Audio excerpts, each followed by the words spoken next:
ನಮಸ್ಕಾರ, ಆಶಾ ಕಿಚನ್ಗೆ ಸ್ವಾಗತ. ಇವತ್ತಿನ ವಿಡಿಯೋದಲ್ಲಿ ಪುಳಿಯೋಗರೆ ಪುಡಿ ಮತ್ತು ಗೊಜ್ಜು ಹೇಗೆ ಮಾಡೋದು ಅಂತ ತೋರಿಸ್ಕೊಡ್ತಾ ಇದ್ದೀನಿ. ಧನಿಯಾ ಈ ಸ್ಪೂನಲ್ಲೆಲ್ಲ ಒಂದೊಂದು ಸ್ಪೂನ್ ಹಾಕೋಬೇಕು.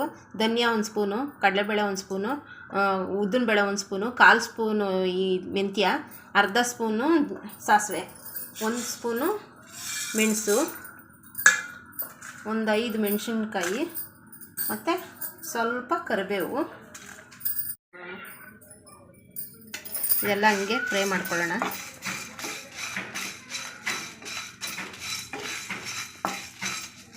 ಎಲ್ಲ ಒಂದೊಂದು ಸ್ಪೂನು ಕಡಲೆಬೇಳೆ, ಉದ್ದಿನಬೇಳೆ, ಮೆಂತ್ಯ ಮಾತ್ರ 1/4 ಸ್ಪೂನು, ಸಾಸಿವೆ ಮಾತ್ರ ಅರ್ಧ ಸ್ಪೂನು. ಮೆಣಸಿನ್ಕಾಯಿ ಬೆಡಗೆ ಮೆಣಸಿನ್ಕಾಯಿ ಒಂದು 4 ಹಾಕ್ಕೊಂಡಿದ್ದೀನಿ, ಮಾಮೂಲಿ ಮೆಣಸಿನ್ಕಾಯಿ 2 ಹಾಕ್ಕೊಂಡಿದ್ದೀನಿ. ನೀವು ಕಲರ್ ಬೇಕು ಅಂದರೆ ಬೆಡಗೆ ಮೆಣಸಿನ್ಕಾಯಿ ಹಾಕ್ಕೊಳ್ರಿ. ಸಾಸಿವೆ ಅರ್ಧ ಸ್ಪೂನೇ ಹಾಕ್ರಿ, ಏನು ಕಹಿ ಏನು ಬರೋಲ್ಲ. ಮೆಂತ್ಯನೂ 1/4 ಸ್ಪೂನ್ ಹಾಕ್ರಿ ಸಾಕು. ಈಗ ಪೌಡ್ರು ಮಾಡೋದು ಹೇಗೆ ಅಂತ ತೋರಿಸ್ಕೊಡ್ತಾ ಇರೋದು. ಇದು ಪೌಡ್ರ್ ಆದಮೇಲೆ ಗೊಜ್ಜುನು ತೋರಿಸ್ತೀನಿ ಹಂಗೇ ನೋಡಿರಿ. ಇದೊಂದು ಸ್ವಲ್ಪ ಎಲ್ಲ ಕೆಂಪಾಳ ಹುರ್ಕೊಳ್ಳೋಣ.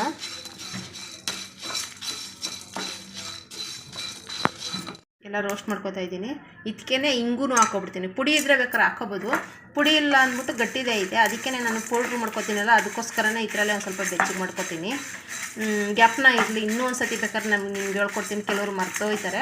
ಇನ್ನೂ ಒಂದು ಸತಿ ಹೇಳ್ಕೊಡ್ತೀನಿ. ಜೀರಿಗೆ 1 ಸ್ಪೂನು, ಮೆಣಸು 1 ಸ್ಪೂನು, ಧನಿಯಾ 1 ಸ್ಪೂನು, ಕಡಲೆಬೇಳೆ 1 ಸ್ಪೂನು, ಉದ್ದಿನಬೇಳೆ 1 ಸ್ಪೂನು, ಅರ್ಧ ಸ್ಪೂನು ಸಾಸಿವೆ, 1/4 ಸ್ಪೂನು ಇದು ಮೆಂತ್ಯ, 4-5 ಮೆಣಸಿನ್ಕಾಯಿ, ಬ್ಯಾಡಗೆ ಮೆಣಸಿನ್ಕಾಯಿ, ಮಾಮೂಲಿ 1-2 ಮೆಣಸಿನ್ಕಾಯಿ ಮತ್ತು ಕರಿಬೇವು. ನಿಮ್ಗೆ ಎಷ್ಟಾದ್ರು ಕರಿಬೇವು ಚೆನ್ನಾಗೇ ಇರುತ್ತೆ, ಸ್ಮೆಲ್ಲು ಚೆನ್ನಾಗಿರುತ್ತೆ. ನೀವು ಬೇಕು ಅಂದರೆ ಕರಿಬೇವು 1-2 ಎಸಲು ಜಾಸ್ತಿನೇ ಹಾಕೋಬೋದು, ಪರವಾಗಿಲ್ಲ. ಇದಾಗಿದೆ. ಇದಾದ ತಕ್ಷಣ ಇವಾಗ ನಾನು ಇದನ್ನ ಮಿಕ್ಸಿ ಜಾರ್ ಒಳಕ್ಕೆ ಹಾಕೋತೀನಿ. ಸ್ವಲ್ಪ ಆರ್ತಾ ಇರಲಿ. ಮಿಕ್ಸಿ ಜಾರ್ ಒಳಗೆ ಹಾಕಿದ್ದೀನಿ. ಇದೊಂದು ಸ್ವಲ್ಪ ಹಂಗೇ ಆರ್ತಾ ಇರಲಿ. ತಕ್ಷಣ ಪಕ್ಕಕ್ಕೆ ನಾನು ಮತ್ತೆ ಬಾಣಲಿ ಇಟ್ಕೊಂಡಿದ್ದೀನಿ. ಇವಾಗ ಸ್ವಲ್ಪ ಎಳ್ಳು ಹಾಗೆ ಬಿಸಿ ಮಾಡಿ ಇಟ್ಕೋತೀನಿ. ಎಳ್ಳು ಬೇಕಾದರೂ ಅಷ್ಟೇ, ನೀವು ಕಪ್ಪೆಳ್ಳಾದರೂ ಹಾಕೋಬೋದು, ಇಲ್ಲ ವೈಟ್ ಎಳ್ಳಾದರೂ ಹಾಕೋಬೋದು. ನಾನು ಆಲ್ರೆಡಿ ಕಪ್ಪೆಳ್ಳು ಇಲ್ಲ ಅನ್ನೋದಕ್ಕೋಸ್ಕರ ವೈಟ್ ಎಳ್ಳೆ ಹಾಕೋತೀನಿ. ಕಪ್ಪೆಳ್ಳು ಹಾಕಿದ್ರೂ ಚೆನ್ನಾಗಿರುತ್ತೆ. ಇದು ಒಂದು ಸ್ವಲ್ಪ ಬಿಸಿ ಮಾಡಿ ಇಟ್ಕೊಳ್ಳೋಣ. ಎಳ್ಳು ಸ್ವಲ್ಪ ಜಾಸ್ತಿ ಹಾಕ್ಕೊಂಡ್ರೂ ಪರವಾಗಿಲ್ಲ, ಜಾಸ್ತಿನೇ ಹಾಕ್ಕೊಳ್ರಿ ಬೇಕಾದ್ರೆ. ಎಳ್ಳು ಟೇಸ್ಟ್ ಚೆನ್ನಾಗಿರುತ್ತೆ ಮತ್ತು ಗಂಬ್ಲನೂ ಚೆನ್ನಾಗಿರುತ್ತೆ. ಇದೊಂದು ಸ್ವಲ್ಪ ಪುಡಿ ಮಾಡಿ ಇಟ್ಕೊಳ್ಳೋಣ. ಲೈಟಾಗಿ ಕೆಂಪಗಾಗಬೇಕು, ಎಳ್ಳು ಗಮ್ಮನ್ನುತ್ತೆ ಉರಿವಾಗ.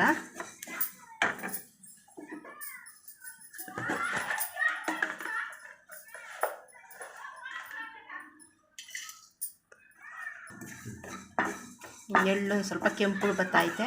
ಕೆಂಪು ಬತ್ತಾ ಇದ್ದಂಗೆ ಸ್ವಲ್ಪ ಕೊಬ್ಬರಿನೂ ಹಂಗೆ ಬಿಸಿ ಮಾಡ್ಕೊತೀನಿ. ಕೊಬ್ಬರಿ ಹಾಕೋತಾ ಇದ್ದೀನಿ. ಕೊಬ್ಬರಿನೂ ಅಷ್ಟೇ ಚೆನ್ನಾಗಿರುತ್ತೆ. ಒಂದು ಸ್ವಲ್ಪ ಜಾಸ್ತಿ ಹಾಕಿದ್ರೂ ಪರವಾಗಿಲ್ಲ, 1 ಸ್ಪೂನ್ಗಿಂತ ಜಾಸ್ತಿ ಹಾಕಿದ್ರೂ ಪರವಾಗಿಲ್ಲ. ಇವೆರಡು ಬಿಸಿ ಮಾಡ್ಕೊಳ್ತಾ ಇದ್ದೀನಿ. ಎರಡು ಬಿಸಿ ಮಾಡಿಕೊಂಡು ಆಫ್ ಮಾಡಿಬಿಡೋಣ. ಆ ಬಿಸಿಲೇ ಇದಾಗಿರುತ್ತೆ.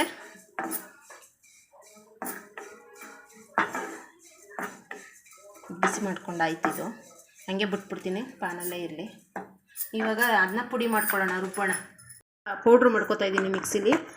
ಪೌಡ್ರ್ ಮಾಡ್ಕೊಳ್ಳೋ ಟೈಮ್ಗೆ ಒಂದು 1/4 ಸ್ಪೂನಷ್ಟು ಅರಿಶಿನದ ಪೌಡ್ರ್ ಹಾಕ್ಕೋತಾ ಇದ್ದೀನಿ.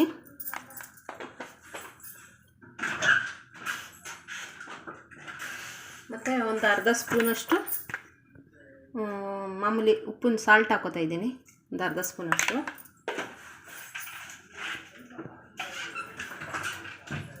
ಪುಡಿ ಮಾಡ್ಕೊಳ್ಳೋಣ. ಇದು ಆಗಿದೆ. ಇವಾಗ ಇದು ಎಳ್ಳು ಮತ್ತು ಕೊಬ್ಬರಿನ ಸುಮ್ಮನೆ ಹಿಂಗೆ ಗ್ರೈಂಡ್ ಮಾಡಿ ಹಂಗೇ ಹಾಕೊಬಿಡ್ಬೇಕು, ತೆಗ್ದು ಕೊಡಬೇಕು. ಒಂದೇ ಒಂದು ಸುತ್ತು, ಸಾನೆ ನುಣ್ಣಗಾಗೋದು ಬೇಡ. ಎಳ್ಳುನೂ ಮತ್ತು ಕೊಬ್ಬರಿ ನೋಡಿ ಒಂದೇ ಒಂದು ಪುಡಿ ಮಾಡ್ಕೊತೀನಿ. ಸಾನೆ ಪುಡಿ ಮಾಡೋದು ಬೇಡ, ಸ್ವಲ್ಪ ಸುಮ್ಮನೆ ಒಂದು ರೌಂಡ್ ಹಿಂಗಂದ್ರೆ ಆಗಿರುತ್ತೆ ನೋಡಿ, ಇಷ್ಟೇ ಆಗಿರುತ್ತೆ. ಇದು ಇದಕ್ಕೆ ಇಟ್ಟಿಟ್ಕೊಂಡು ಇವಾಗ ಪಾನ್ ಇಟ್ಟಿದ್ದೀನಿ. ಇವಾಗ ಎಣ್ಣೆ ಹಾಕೋತಾ ಇದ್ದೀನಿ. ಇದಕ್ಕೆ ಎಣ್ಣೆ ಹಾಕೋತೀನಿ. ಎಣ್ಣೆ ಹಾಕ್ಕೊಂಡು ಎಣ್ಣೆ ಕಾಯಿಲಿ ಒಂದು ಸ್ವಲ್ಪ. ಅವಾಗೆ ಪೌಡ್ರ್ ಮಾಡಿ ಇಟ್ಕೊಂಡಿದ್ದೀನಿ. ಇವಾಗ ಎಣ್ಣೆ ಬಿಟ್ಕೊಂಡು ಪಾನ್ಗೆ ಕಡಲೆ ಬೀಜ ಮತ್ತು ಕರಿಬೇವಿನ ಸೊಪ್ಪು 2 ಹಾಕೋತಾ ಇದ್ದೀನಿ.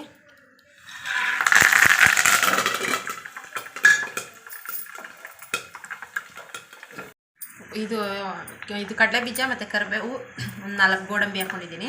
ಇದು ಸ್ವಲ್ಪ ಕೆಂಪಾಗಂಟ ಹಿಂಗೆ ರೋಸ್ಟ್ ಮಾಡ್ಕೊಳ್ಳೋಣ. ನಾನು ಸಣ್ಣೂರಿಲ್ಲೇ ಮಾಡ್ಕೋಬೇಕು, ಜಾಸ್ತಿ ಉರಿ ಕೊಟ್ಟರೆ ಕಪ್ಪಾಗ್ಬಿಡುತ್ತೆ. ಸಣ್ಣೂರೆಲ್ಲ ಕೊಟ್ಕೊಂಡು ಈ ಥರನೇ ಬ್ರೌನ್ ಕಲರ್ ಬರೋ ಗಂಟ ಮಾಡ್ಕೊಳ್ಳೋಣ. ಇವಾಗೆಲ್ಲ ಒಂದು ಪ್ಲೇಟ್ಗಾಗಿ ಇದನ್ನ ಎತ್ತಿಟ್ಕೊಬಿಡ್ತೀನಿ. ಎತ್ಕೊಬಿಟ್ಟು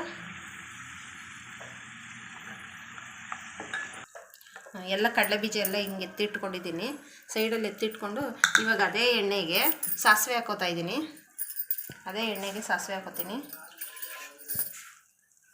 ಸಾಸಿವೆ ಇದೇನಕ್ಕೆ ಅಂದರೆ ಕಡಲೆಬೇಳೆನ ಕರ್ಬೇವಿನ ಸೊಪ್ಪು ಇದು ಮಾಡ್ಕೊಂಡಿದ್ದು. ನಾನು ಹುಳಿ ಹಾಕ್ತೀನಿ. ಇವಾಗ ಹುಳಿ ಹಾಕಿದ್ರೆ ಎಲ್ಲ ಇದಾಗ್ಬಿಡುತ್ತೆ, ಮೆತ್ತುವಾಗ್ಬಿಡುತ್ತೆ ಕಡಲೆ ಬೀಜ. ಅದಕ್ಕೋಸ್ಕರ ನಾನು ಮುಂಚೆಗೆ ರೋಸ್ಟ್ ಮಾಡಿ ಎತ್ತಿಟ್ಕೊಂಡಿದ್ದೀನಿ.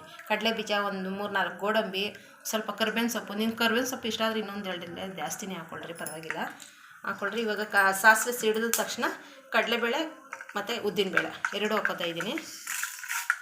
ಹಾಕ್ಕೊಂಡು ಮೆಣಸಿನ್ಕಾಯಿ ಒಂದು 3-4 ಮೆಣಸಿನ್ಕಾಯಿ ಹಾಕೋತೀನಿ. ಬ್ಯಾಡಿಗೆ ಮೆಣಸಿನ್ಕಾಯಿ ಆದರೂ ಪರವಾಗಿಲ್ಲ, ಪುಡಿ ಮಾಡೋಕ್ಕೆ ಬ್ಯಾಡಿಗೆ ಮೆಣಸಿನ್ಕಾಯಿನೇ ಹಾಕ್ಕೊಳ್ರಿ, ಕಲರ್ ಬರ್ತದೆ. ಈ ಒಗ್ಗರಣೆಗೆ ಬೇಕಾದ್ರೆ ನೀವು ಮಾಮೂಲಿ ಮೆಣಸಿನ್ಕಾಯಿ ಹಾಕಿದ್ರು ಪರವಾಗಿಲ್ಲ, ಇಲ್ಲ ಅಂದರೆ ಬ್ಯಾಡಿಗೆ ಮೆಣಸಿನ್ಕಾಯಿ ಇದ್ದರೆ ಬ್ಯಾಡಿಗೆ ಮೆಣಸಿನ್ಕಾಯಿ ಹಾಕ್ಕೊಳ್ರಿ. ಬ್ಯಾಡಿಗೆ ಮೆಣಸಿನ್ಕಾಯಿ ಹಾಕ್ಕೊಂಡಿದ್ದೀನಿ. ಇದು ಸ್ವಲ್ಪ ಇದಾಗಲಿ.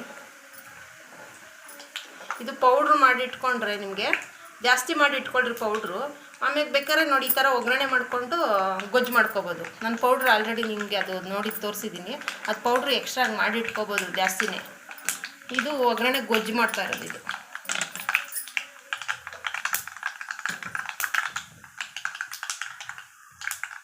ಸಾಸಿವೆ ಎಲ್ಲ ಸಿಡಿತದೆ, ಕಡಲೆಬೇಳೆನೂ ಒಂದು ಸ್ವಲ್ಪ ರೋಸ್ಟ್ ಆಗೈತೆ.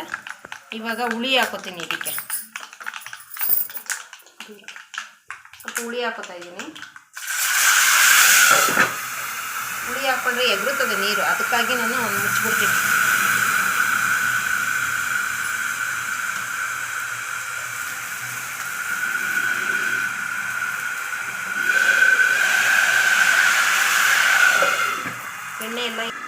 ಎಣ್ಣೆ ಎಲ್ಲ ಎಗರುತ್ತದೆ ಅಂತಲೇ ನೋಡಿ ಈ ಥರ ಕ್ಯಾಪ್ ಹಾಕ್ಬಿಡ್ತೀನಿ ನಾನು. ಹುಳಿ ಹಾಕಿದ ತಕ್ಷಣ ಕ್ಯಾಪ್ ಹಾಕ್ಬಿಡ್ತೀನಿ. ಇವಾಗ ಹುಳಿ ಮತ್ತು ಎಣ್ಣೆಲಿ ಹಂಗೆ ಹುಳಿ ಎಣ್ಣೆ ಎಲ್ಲ ಬೇಯ್ತಾ ಇರುತ್ತೆ. ಅದ್ರ ಜೊತೆಗೆ ಒಂದು ಸ್ವಲ್ಪ ಬೆಲ್ಲ ಹಾಕ್ತೀನಿ. ತೋರಿಸ್ತೀನಿ. ಬೆಲ್ಲನೂ ಸ್ವಲ್ಪ ಹಂಗೆ ಹುಳಿಲೇ ಬೇಯಲಿ ಬೆಲ್ಲನಿಗೆ.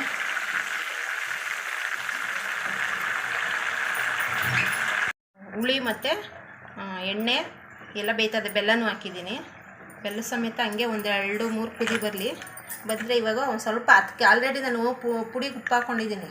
ಇವಾಗ ಒಂದು ಸ್ವಲ್ಪ ಉಪ್ಪು ಹಾಕೋತಾ ಇದ್ದೀನಿ. ಇದಕ್ಕೆ ಮಾತ್ರ, ಹುಳಿಗೆ ಮಾತ್ರ ಉಪ್ಪು ಹಾಕೋತಾ ಇದ್ದೀನಿ.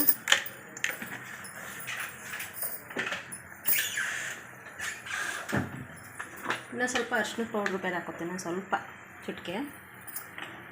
ಇದು ಬೆಂದ ತಕ್ಷಣ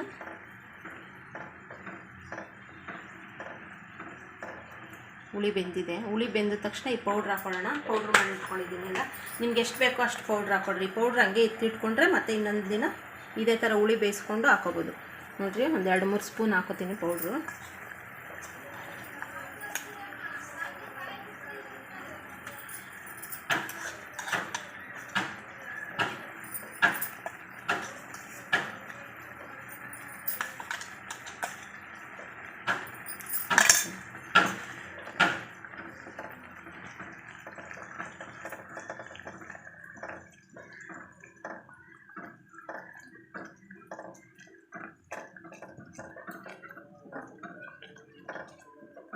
ಇದು ಮಾಡಿ ಹಿಂಗೆ ಇಟ್ಕೊಂಡ್ರೆ ಬೇಕಾದ್ರೆ ಒಂದು ವಾರ 15 ದಿನ ಆದರೂ ಏನೂ ಆಗೋಲ್ಲ, ಚೆನ್ನಾಗಿರುತ್ತೆ. ಇನ್ನೂ ಸ್ವಲ್ಪ ಪೌಡ್ರ್, ಎಣ್ಣೆ ಜಾಸ್ತಿ ಹಾಕಿದ್ದೀನಿ, ಪೌಡ್ರ್ ಹಾಕ್ತಾಯಿದ್ದೀನಿ ಒಂದು ಸ್ವಲ್ಪ. ಇದೆಲ್ಲ ಹಂಗೆ ಎಣ್ಣೆ ಬಿಟ್ಕೊಳ್ಳುತ್ತೆ ಸುತ್ತ. ಇವಾಗ ಪೌಡ್ರ್ ಹಾಕಿದ್ದೀನಲ್ಲ, ಎಣ್ಣೆ ಬಿಟ್ಕೊತಾ ಇದೆ. ನಾವು ಅಂಗಡಿಲಿ ತರೋದಕ್ಕಿಂತ ಮನೆಯಲ್ಲಿ ಮಾಡ್ಕೊಂಡು ಈ ಥರ ಮಾಡ್ಕೊಂಡು ಇಟ್ಕೊಂಡ್ರೆ ಫ್ರಿಡ್ಜಲ್ಲಿ ಒಂದು 15 ದಿನ ಆದರೂ ಚೆನ್ನಾಗಿರುತ್ತೆ. ಯೂಸ್ ಮಾಡ್ಕೊಬೋದು 15 ದಿನ ಆದರೂ. ಮತ್ತು ಅದರಲ್ಲಿ ಕಲ್ಲು ಸಿಗುತ್ತೆ ಒಂದೊಂದು. ನಾವು ರೆಡಿಮೇಡ್ ಪೌಡ್ರ್ ತಂದರೆ ಕಲ್ಲು ಸಿಗುತ್ತೆ. ಆ ಕಲ್ಲು ತಂದು ಮಾಡ್ಕೊಂಡು ತಿನ್ನೋದಕ್ಕಿಂತ ಈ ಥರ ಮನೇಲಿ ಮಾಡಿ ಇಟ್ಕೊಂಡು ಮಾಡ್ಕೊಳ್ಬೋದಲ್ಲ. ಅದಕ್ಕಿವಾಗ ಕಡಲೆ ಬೀಜ ಮತ್ತು ಕರಿಬೇವು ಹಾಕೋತೀನಿ. ಇದ್ರೊಳಗೆ ಹಾಕೋತೀನಿ ನೋಡಿ. ಅದು ಏನಕ್ಕೆ ಅಂದರೆ ನಾನು ಎತ್ತಿಟ್ಕೊಂಡ್ರೆ ಈ ಹುಳಿ ಹಾಕ್ತೀನಲ್ವ, ಅದು ಇದಾಗ್ಬಿಡುತ್ತೆ, ಮೆತ್ತುವಾಗ್ಬಿಡುತ್ತೆ. ಪುಳಿಯೋಗರೆಗೆ ಮೆತ್ತುವಾಗ್ಬಿಡುತ್ತೆ. ಇವಾಗ ಹಾಕ್ಕೊಂಡ್ರೆ ಏನಷ್ಟು ಇದಾಗಲ್ಲ. ಹಾಕ್ಕೊಂಡಿದ್ದೀನಿ. ತೋರಿಸ್ತೀನಿ ಗೊಜ್ಜು ಅನ್ನ ಕಲಿಸ್ಬಿಟ್ಟು ಯಾವ ಥರ ಅಂದ್ಬಿಟ್ಟು ತೋರಿಸ್ತೀನಿ ಇವಾಗ. ಗೊಜ್ಜಾಗಿದೆ, ಇದು ಒಂದು ಬಾಕ್ಸ್ಗೆ ಹಾಕಿ ಇಟ್ಕೊಳ್ಳೋಣ. ಸ್ವಲ್ಪ ಮಾತ್ರ ಕಲಿಸ್ತೀನಿ. ಕಲಿಸ್ತಾ ಇದ್ದೀನಿ, ಸ್ವಲ್ಪ ಅನ್ನ ಹಾಕೋತಾ ಇದ್ದೀನಿ ಒಂದು ಬಟ್ಲು.